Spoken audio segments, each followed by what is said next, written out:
Today we cover the 19th novel in the Dark Tower series. Susannah. You know, the way this one started out, I actually thought this was going to be called the Exposition of Susannah. This was released not even a full year after Wolves, right?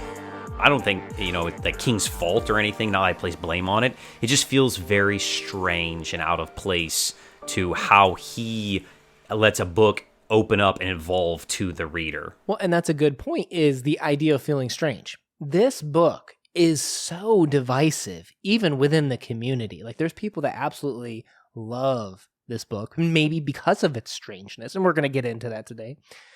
And then there's also people that can't stand this book, that it's like their least favorite because it's always revolving around strange. But I would say the strangeness wasn't the polarizing thing for me, which I thought was weird. I was going into this like, okay, I think this is going to be my favorite book. Like, book Wolves of Kala got weird with it. Let's do it, Stephen King. Let's crank it up. Let's get creepy. Yeah, I think that the meta-ness of this one just kind of went off the rails. Like, Blame the Mono jumped off the track way too early. All right, June 2004, this story is released, which real quick puts it well after his 1999 car accident, which, is going to be obviously a key thing in this book. And it's also well after 9/11, which I feel like some people, when they're reading this book, they're going to get to a certain part and be like, wait, did this come before this? Like, yeah, that's definitely an important event to many writers, yeah. As realities break down, it's interesting the way Stephen King just smashes them together. And I think he does that the best in this book because, all right, fill me on this one. Wolves of the Kala. Okay, we're in there. And all of a sudden we've got Doombots and Harry Potter and lightsabers, right? But it felt like this is a fictional world, Calabrine Sturgis, as far as I'm aware. And we're sprinkling other stuff Stephen King likes, other fictional elements into it, right? Now, we already know that the real world is conceptually able to enter into the Dark Tower, right? We kind of saw that with New York and some of the real-life references from the previous ones. But in this one, it's just like a collision of realities breaking down where, I gave you a hint with Salem's Lot in Wolves of the Kala. We're fully entering into real world and fictional world divides no longer exist in the Dark Tower series. I feel like he read Ready Player One and was like, oh, people like when we smash all this stuff together. I like lightsabers and Harry Potter and Marvel Comics. I'll put it in my books. Well, arguably Ready Player One read this book and is like, hey, I want to do that too. Yeah, I know, but it feels like just all this pop culture is just smashed in there because it's pop culture. Let's talk about that because let's both agree on this, right? The Dark Tower series, each book has been able to find a genre, a feel, where you can try to tell me that this is one cohesive story. It's, I don't know about that. What I see is this is a generational story where Stephen King is growing as a writer, as a person, as a philosopher of how he wants to write. And you see how that evolves in this story. Like, maybe he wanted it to be one cohesive story, but his skills as a short story writer when he's writing Gunslinger are much different than when he's entering into this world of Drawing of Three and the Wastelands. As I think we made a compelling, in my opinion, compelling argument of how there's a lot of autofictional elements entering into that, right? And then we're entering into more and more fictionality with the Wolves of the Kala. And then we have a lot of metafiction usages in this one, but we had a love story, we had the Western, we had the shoot 'em up, we had all of these genres, and we're kind of moving between different story arcs where I don't know if I could make the argument that they're totally different books. And I don't even think the books really separate the way traditional books do, right? Like, the Wastelands into Wizard and Glass completely smashes that concept, right? Yeah, for sure. I think that for me, when I look at all the books of the series, they are really compartmentalized. We see the Western, and we see the sci-fi one, we see the fantasy one, we see the backstory one, we see the pop culture, and then we have the conclusion. And yes, I think there's the overall arching of story where, yes, Roland is trying to get to the Dark Tower to save everything, and that's there, but it almost feels like because King has evolved his writing style, that has made a major influence of how he's writing these stories, obviously. But I also think that the world itself around King and his personal experiences in it and his personal life are obviously having a major effect here. We have, the end of the Cold War. We have the invent of the internet. We have 9/11. We have his car crash. We have so many outside influences changing how he is writing this story, who Roland is sort of him, except when he, spoiler alert, literally himself. And I think that there's so many different aspects of his life that have culminated in, his magnus opus here that it's impossible to feel not only cohesive, but as a true one story, because it has so many elements over, the 1,000 years it took him to write this series. Well, and if you ever look up kind of like some of the definitions of novel, a lot of authors have come to agree that there is a structure to a novel in terms of, the level setting, the rising action, the climax, the falling action, characters having goals, having oppositions or, antagonists set against them. And it's so interesting to me how this book, along with particularly the ending of book 3 into 4, it's not cut in any shape or form in the sense of how a novel ought to be edited, right? It's much more, like we have those references to Childe Roland and the Wastelands by T.S. Eliot. We have all these poetic references, and that's more poem purview that they can kind of like just use pieces and move them around. And it's kind of interesting to me how Stephen King is doing that with this very long story. I think if you did take it start to end, maybe how he kind of envisioned it, I do think that actually the story arcs are there. I think they make sense. How he's cut them into books, though, is very strange from our expectation as readers as to how a novel ought to be cut, though. And I wonder how much of that is his choice and how much is the publisher. Remember that he's writing this for somebody that's going to sell and make millions and millions of dollars. And we know by this point in time, 2004, that series are being sold to movie studios to make series and movies and whatnot. I wonder really truly how much that is. But my issue is not just that. It's that he builds this beautiful world, right? And he creates these very deep characters. And I guess with this story, from beginning to end, up to this point, at least the end of Song of Susannah, is that for this whole time, we see him creating or molding Eddie.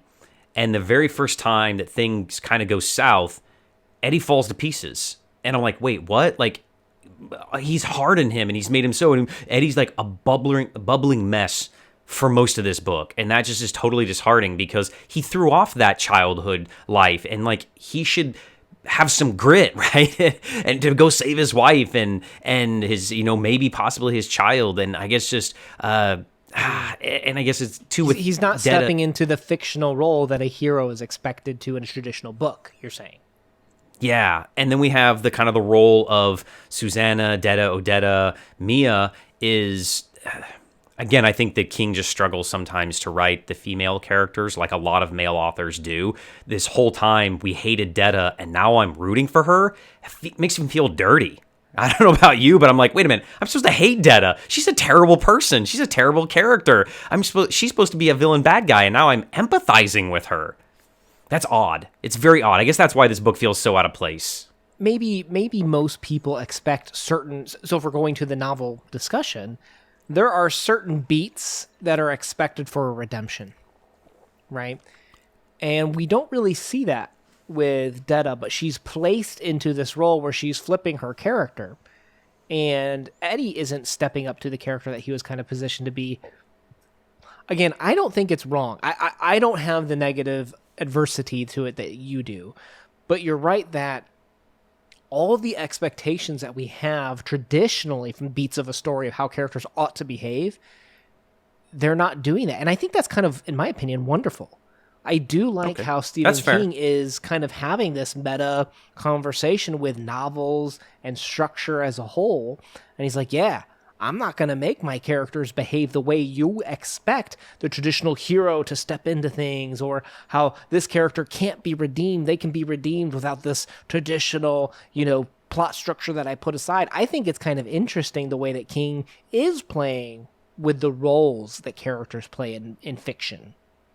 Fair enough. I guess that's a good way. He's subverting my expectations, and maybe I should try to enjoy that more. But when I'm so invested and I've been reading a character for so long, I'm in book 6, and I have an expectation he doesn't meet it, personally, I'm not going to be happy about that. And again, that is me, and that says nothing about the book or the author or the character of Eddie Dean. Well, you're not alone. A lot of people feel that way. And it's, I mean, this whole positioning of Odetta, Susannah, it's kind of like, now we're entering into this Mia, like, which isn't a different personality. It's another being, this demon, eternal being, or whatever it is, kind of being inserted into her, which makes sense, right? Because if anyone's going to have multiple personalities and get away with having one more in there, it's going to be Susannah, right?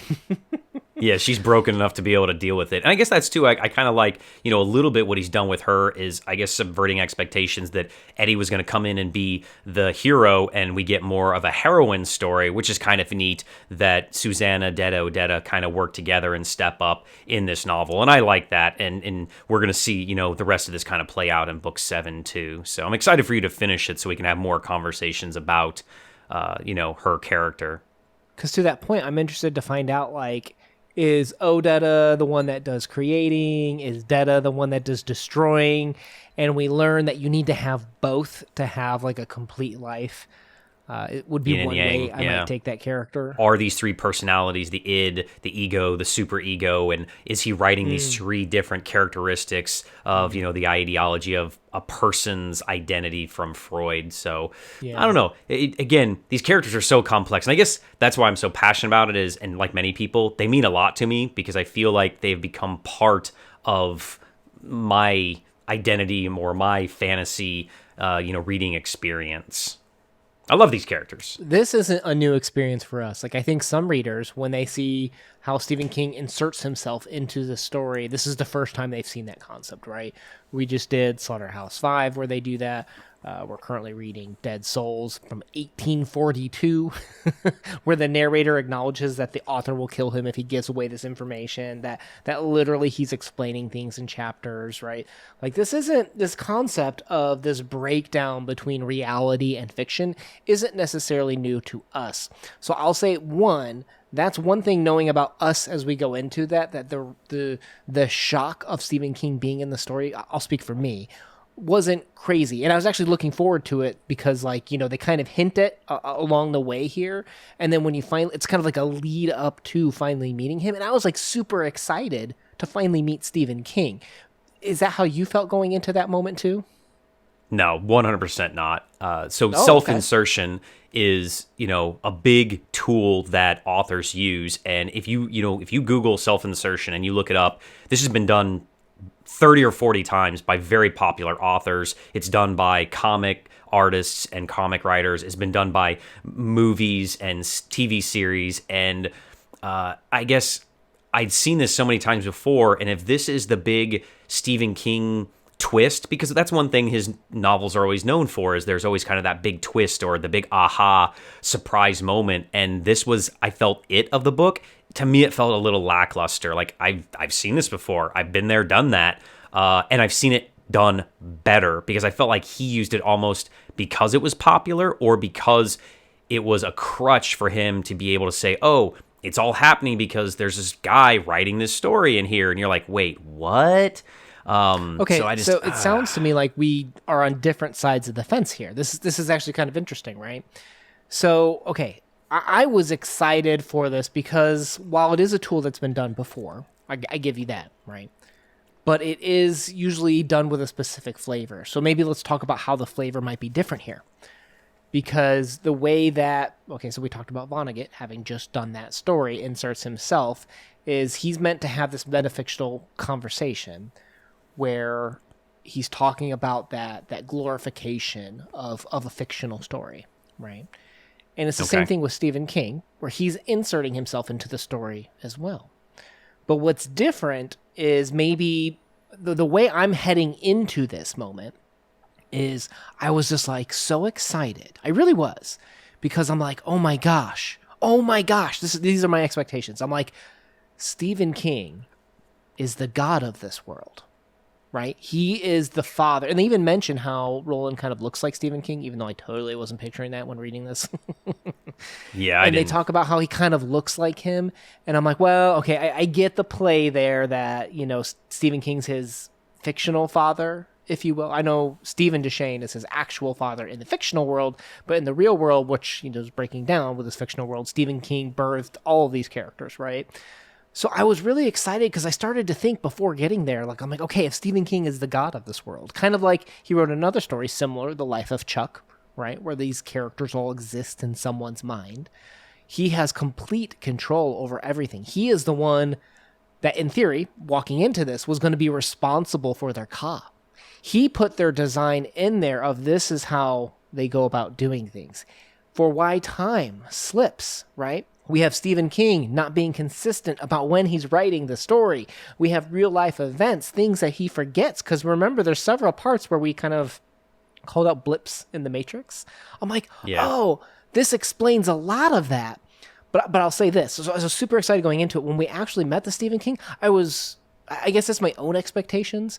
But when Stephen King is just kind of like, well, I'm not actually the god, I'm kind of, like, these things just come to me. I write them. There's something else pushing me, trying to, he writes in that coda that something's pulling him away from finishing the story. It felt like it conflicted with so much of my experience of this series so far. But again, I haven't finished the series yet. But I had a hard time resolving my expectations, perhaps with the actual experience when we met Stephen King. But Stephen King has, I guess where I was trying to go was he has an influence on how these characters behave, right? Because he writes that note to Jake and Callahan as they leave, like to be, kind of like the Back to the Future plot, to be, grabbed years later. Open up now. He has impact on the fictionality, as opposed to in Slaughterhouse-Five, the author was wrapped up in the fictionality, I guess. No, that's a good point. Two things. I feel like that we've seen this so many times. What is it? The one with John Candy where he's the writer and everything he writes on his special typewriter comes true. And I don't know. It feels more comedic than it should be serious. And this whole series has been so serious and such heavy undertones of seriousness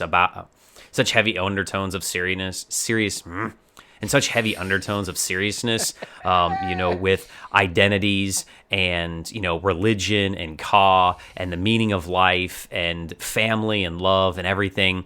So that brings me to my second point of, I feel like this was just a cheap scapegoat. Like at the end of the story, the very first time that the person uses it was a dream, you're like, oh, that's so cool. That's so crazy. But after you've seen it 15 times, it feels cheap. That you're like, oh, it was all a dream. It was in their head. Oh, awesome. I feel like the carpet was being pulled underneath me. And I'm like, yeah, I've seen that in so many other places that it just didn't feel good. It didn't feel satisfying. So maybe in the same way that Stephen King inserts himself in the fictionality, I'm going to take the audience that's watching it right now and insert it into this conversation in a meta way. Let us know down below. I'm obviously on the side of I thought the idea was cool. Maybe the execution didn't totally follow through for me. And then obviously Crypto's against that. Let us know in the comments down below where you guys fall on this debate, because it sounds like this is a divisive feature of this book. Now let's also talk about the origin story here. Okay, so if we're going to talk about maybe how Stephen King is not totally the god, has inserted himself into the story, we do have the origin about the prim and the receding and about how there used to be mysticism, and that's replaced by skepticism when we have technology and stuff like that, and the technology breaks down. And that flows through, I feel like, the whole gestalt of this piece, right? Because we had Shardik, and the world was breaking down with him. And obviously he was some type of a guardian. And, I'm getting the sense that I'm not going to meet the other guardians, and I'm not going to really see the other Palantirs. the story seems to kind of wrap up some stuff I was kind of excited to see, like, the broader picture, but we're just like accelerating faster and faster down this beam and the destruction of the world. But we do get the creation of the Prim and the recession from it, and I do feel like that's kind of consistent with the story about the world breaking down and losing mysticism and growing into technology.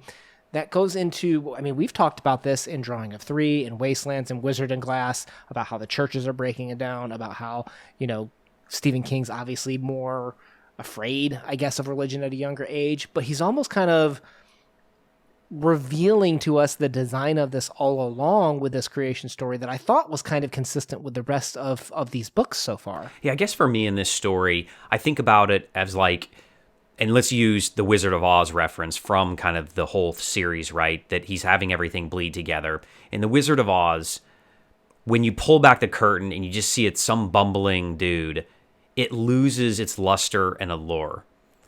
When I don't know the magic trick, I get that giddy, childlike feeling. But when I know how the magic trick's done, it's cool, but I want to go back to not knowing how it's done. And I guess with this story, I feel like he gave me metachlorians, and I didn't want that. I liked the mystery, and I actually enjoyed that I didn't get to meet the other Guardians up to this point in time. I like that I didn't get to know some of the things of the story, because it left that air of mystery about Roland's world. And when we start putting so much of the story in our real world, I feel like we lose that essence of innocence, of childhood-like wonder.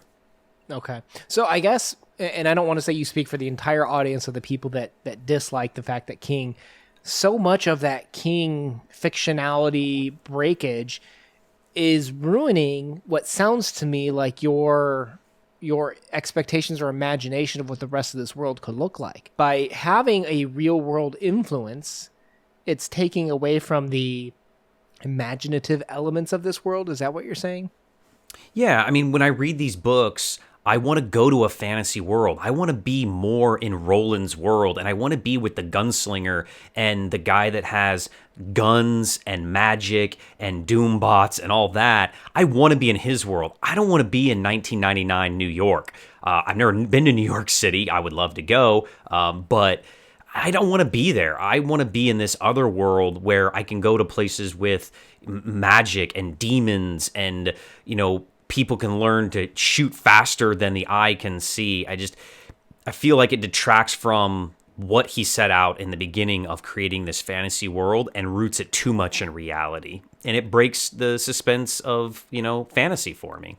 There are other worlds out there, Gunslinger, right? Yeah, and I want to be in those worlds. Why do I want to stay here? We have COVID. Well, you could go to the Superflu world. I'm sure that would work out well for you. Hey, maybe I'd be immune. Okay, so in terms of that breaking down and thing, one thing that I felt was we have those quotes like all things serve the beam, right?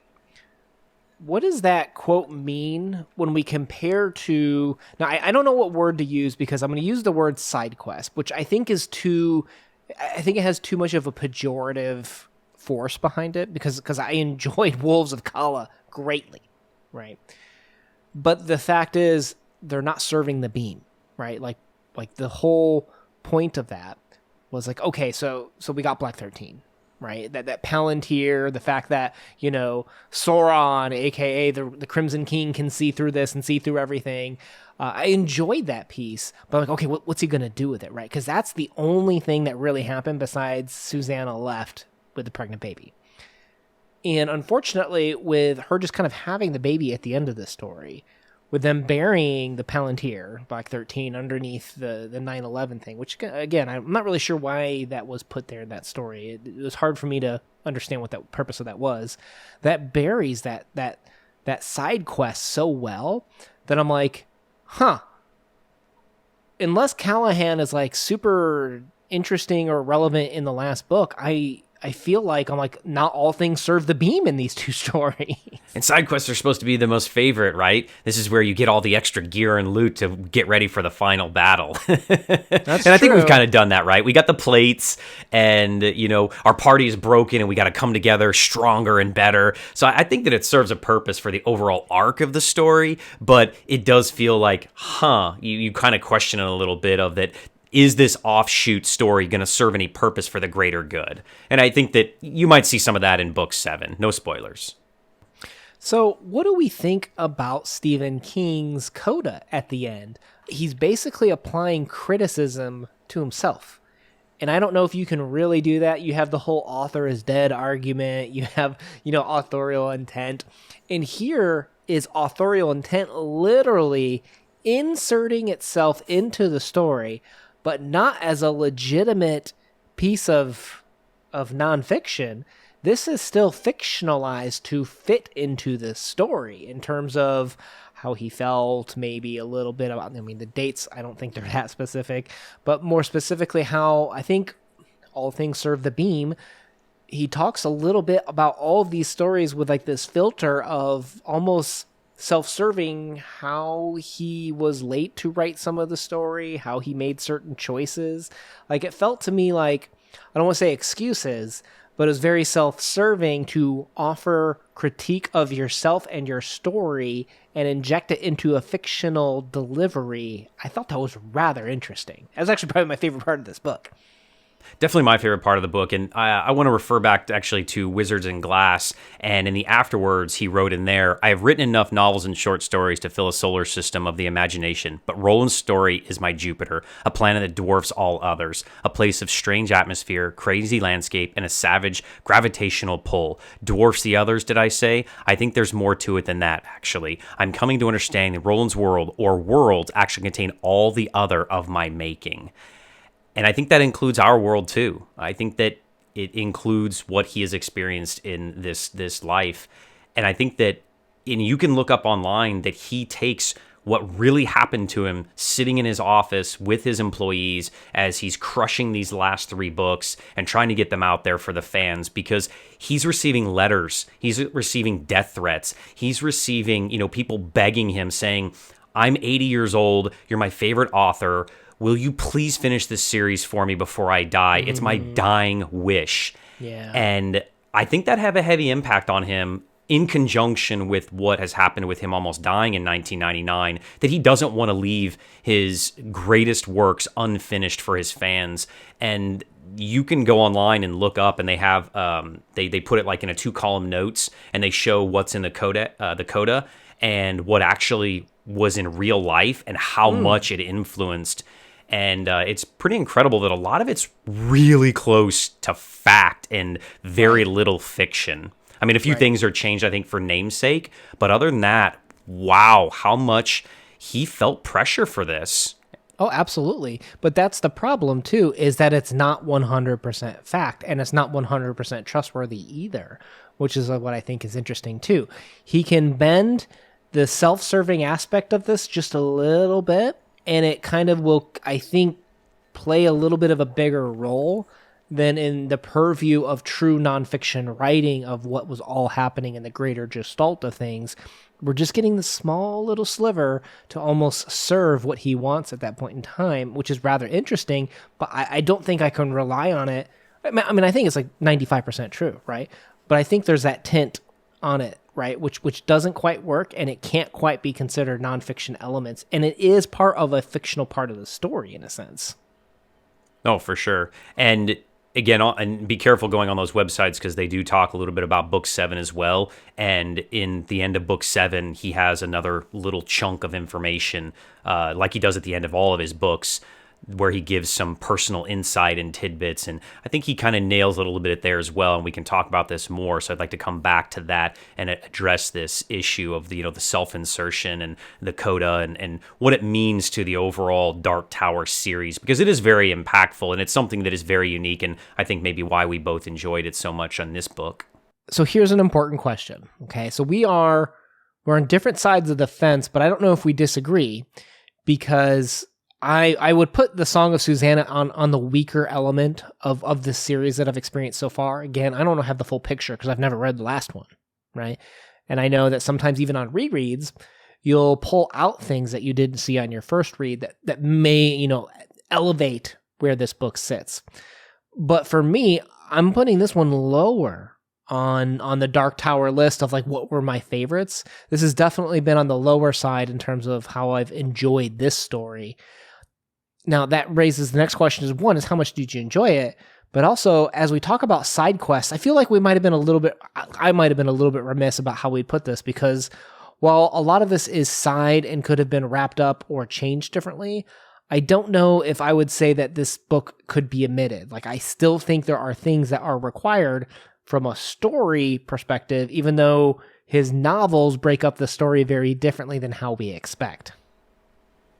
We've kind of had this discussion numerous times, I feel like, of can you skip the Gunslinger? Can you now skip Song of Susannah? If you want to have the full experience, I think that there are nuggets throughout every single book that you're going to love, and there are things that you're not going to enjoy. I don't think you should skip this book. I think that we're trying to give you our perspective, and my warning is that you might not enjoy this as much as some of the other books. For me, this is my least favorite in the series. It doesn't mean that it's bad. It's just all the other books are fun. And this one to me... Whoa. At no point did we say you could skip Gunslinger. We said don't start with Gunslinger potentially. If you're a person that's going to... if you're going to eject out of a series real quick, I wholeheartedly support starting with book 2 and then going back perhaps to Gunslinger. But if you're a person that can commit and can understand that the writing of Gunslinger is nowhere representative of the series as a whole, then sure, start with Gunslinger, right? And I think you should start with Gunslinger. But if you're those person that's like, I want to sample the series and I'm quick to eject, okay. Start with Drawing of 3, but I never said skip Gunslinger. We just said start with Drawing of 3. Yeah, I don't think you should skip any book in the series. I think that Song of Susannah is going to be the weakest entry to the series for me, and it's the least fun. And that's when I go to these fantasy worlds, I want to have fun, and all the other books are funny and adventurous and have so much heart and so much, growing of the characters. It's just, I enjoyed them overall more. Well, it's almost like if we accept that these books aren't cut in the traditional places of where novels are expected to be cut, right? Yeah. It's just so abrupt how some things happen. But there's also downs parts and stuff like that. We don't get that crazy action shootout part until halfway through this book. Like half the book is this exposition of Susannah. Yep. And I think the problem is that these books were just cut strangely. I would almost kind of like shove part of this book into maybe Wolves and shove part of this book into maybe the last one. And I think from a reader perspective, that may connect better or just reorganize it maybe a little bit. I think would help it a little bit. But while I say side quests, and again, I think that is too negative for how it traditionally is portrayed, I don't think this is omissionable information. I think it's information that probably could have been reorganized into the other books, in my opinion. Because it's only like 450 pages or something. Like, there's not much. Yeah. I think we need to rehave this conversation after you've read the 7th book, because we could reorganize a couple of things and make some different splits, and it would be much better for your average reader, even maybe your hardcore sci-fi fantasy nerd reader. Well, all right, let us wait no further. Let us continue on our path of the beam and get to the final book, which interestingly enough, apparently there's no beams left. It's interesting enough, my library thought that I should start with this one. I was there the other day, and they have this fantasy, and like they're just showing like, all these fantasy books, and they'll show the first book of all of these series. But for Dark Tower, they put book 7 up there. And I'm like, what are you doing, library? Whoa, somebody's drunk. Yeah, Day drinking at the library. Sounds like my kind of guy. It even says book 7 right there on the cover. What are you doing? Well, see, that's what maybe Stephen King knew. He knew. He knew the library was going to put the wrong book up, and so that's why he had to have all of this explanation in the beginning of all of his stories. He knew. So that way we could start here. There you go. Yeah. Well, all right, guys, if you want to check out our talks on the rest of the beam, make sure you hit that playlist down below so you can follow along or start from the beginning of the very beginning days of our YouTube channel even. So we'll continue on the path of the beam. We look forward to checking you guys out there as we post videos every Monday and Thursday. Una out. Peace.